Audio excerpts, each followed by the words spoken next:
have control of this. This belongs to you. This is yours. You're the captain. You're the master. You're the foreman. You're the general. You're the head. Don't give control of this to nobody. Get off of Instagram and Snap. And get off all these blogs and get into something that can really, really move your life forward. Listen, getting successful, it's not a magic trick. You can decide to be rich. It's highly doable. But you first have to think it. The difference between successful people and non-successful people is here. I'm no better than none of y'all. If you want to be successful, you have to change this. This has to change.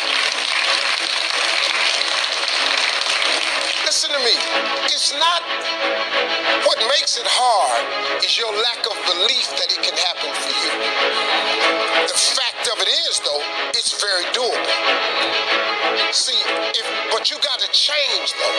If you keep doing what you've been doing, you're going to keep getting what you've been getting.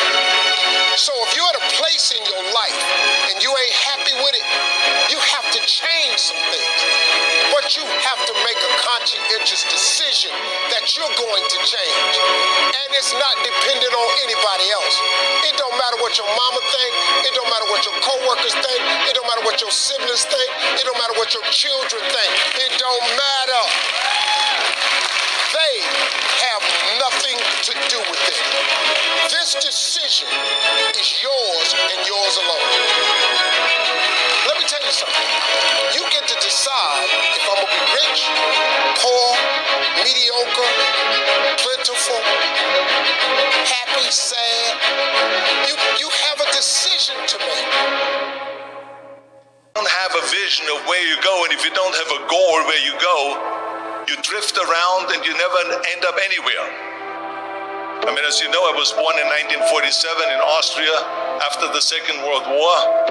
So I was very fortunate that I stumbled on my vision. And I didn't really like Austria when I grew up. I couldn't wait to get out of there. I couldn't see myself becoming a farmer or a worker in a factory or anything like that. Even though my parents wanted me to stay there and have a normal life. But that was their vision, not mine. My vision was totally different. I felt that I was born for something special, for something unique, for something big. Then one day I went to school. I remember I was 11 years old. And they showed a documentary about America. And there they showed in this documentary the huge skyscrapers, the high-rises, the huge bridges, the 6-lane freeways, and all of this stuff. And I said to myself, that's where I want to be. I don't want to be around here with these little farmhouses and these little buildings. I want to be in America. One day after school, I walked by a store in Graz. So I went inside and I looked around, and then I saw a magazine.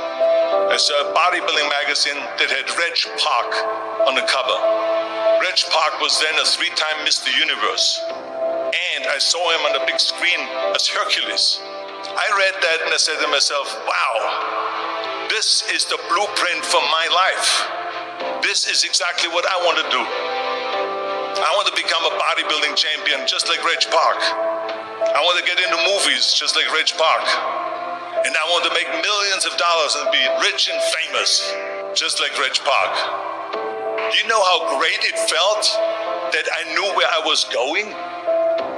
Imagine the majority of people don't know where they're going. I knew where I was going. That I'm going to become this bodybuilding champion just like him.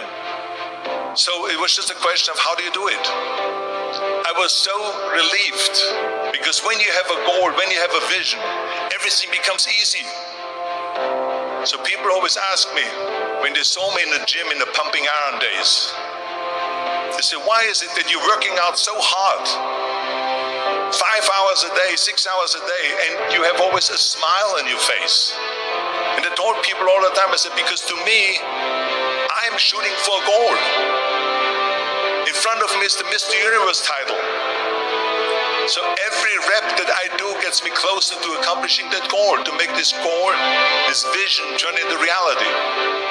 Every single set that I do, every repetition, every weight that I lift will get me a step closer to turn this goal into reality. That's where the fake teacher comes from. I said, I want you to teach me about money. So why should I teach you? He said, but if I teach you, you work for me for free. And I said, why for free? And my poor dad went nuts. He says, because if I pay you, you think like an employee. Your brain will change. If you learn never to work for money, you'll be a rich man. And this is powerful. Once you give someone a paycheck, their brain turns off. Correct. Because it's... And then the promise of a pension. Right. And job security. Which is kind of a paycheck in disguise. Correct. After you stop working. Give the man a fish, eats for the day, teach him to fish, eats for a lifetime. And most poor people confuse assets for liabilities. They think their home is an asset. It's actually a liability. Right. An asset is a noun, like a house. Cash flow is a verb. So to understand if it's an asset or liability, it takes a noun plus verb. So if the cash is flowing out of your pocket, it's a liability. If the cash is flowing into your pocket, asset, verb, it's an asset. So I own 7,000 rental properties. Those are assets. Every month, the cash flows in. Whereas many people have the big house on the hill and the cash is flowing out. Right. And they're going broke. Right. It's like a frame of mind. The other thing the poor don't understand is the number one expense for most people is taxes. And yet we don't even see it. Isn't that weird? You walk around and you look at the paycheck and say, that doesn't seem right. And you don't realize that the government's got a huge hand in your pocket and you are doing nothing to minimize that. Again, this is what's very different about the rich and the poor. The rich don't work for money. His number one expense is tax. See, there's three kinds of income: earned, portfolio, passive. So earned income is if I get a job, that's earned income. If I'm a doctor or a programmer, that's earned income because I'm working for it. If I buy, let's say, Apple for $10 and I sell it for $20, that's portfolio income, capital gains. Yeah. But passive income, which is cash flow, is never taxed. And so all these guys are screaming right now in America, tax the rich. I said, good luck. Because most of the guys complaining, they don't know there's three kinds of income.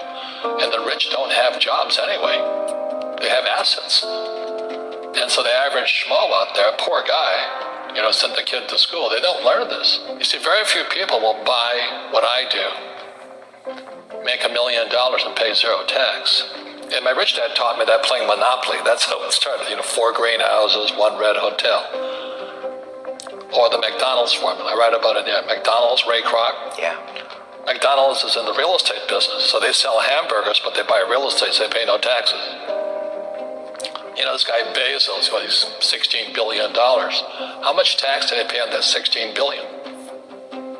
Zero. And that's all legal. Anyone can do it. Everybody can do it. But most people lack the education.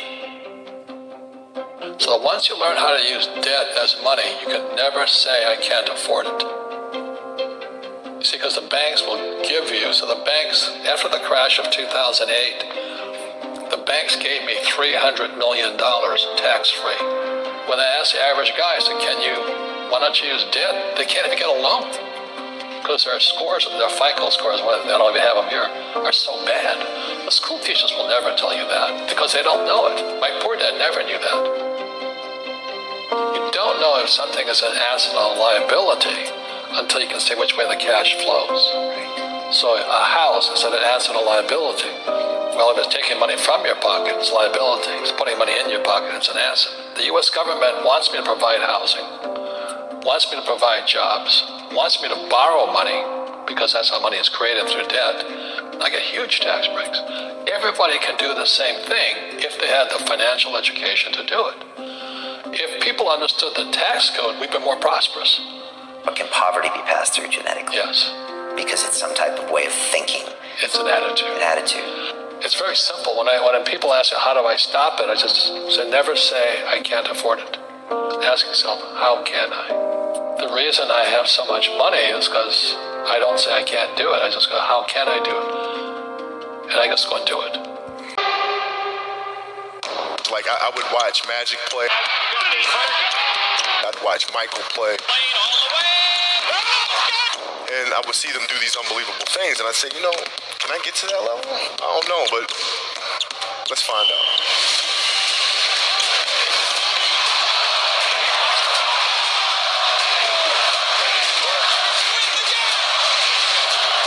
That's why he's the best player in the game.